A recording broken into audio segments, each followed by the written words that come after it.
want the president. As far as protests at the White House go, this was a relatively small one, not usually newsworthy. Except who was here, members of the president's own political party and some of his biggest advocates. I got my shirt here, right? Hope gone, question mark. No cuts, hands off. A simple message over a program viewed by many as sacrosanct, Social Security. The president is going to propose slightly reducing how much the elderly get to live on, along with cuts to their health care program and other government spending. In exchange, he wants Republicans to agree to raise taxes on the wealthy. It's the same proposal he's made for years, always unsuccessfully. He's hoping to appear as the one who's willing to at least try to make compromises.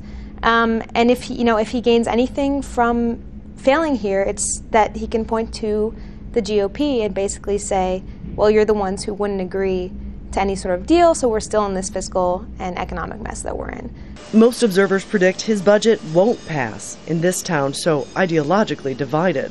Well, I've been watching this for about 40 years, and it's gotten worse and worse and worse. There's just no other way to put it. And we've reached a point now where the budget process is truly broken. The Congress hasn't even passed a budget for 4 years now. The president's new approach, compromise from the beginning. But these usual allies have their own message for Congress. The president won't face re-election again, but they will. We're going to give them a political choice they can't refuse. And that is, if they vote to cut Social Security, they may well not be returning to Washington. Even the president says his proposal is not ideal, but he calls it a compromise.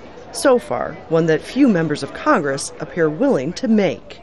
Patty Culhane, Al Jazeera, Washington.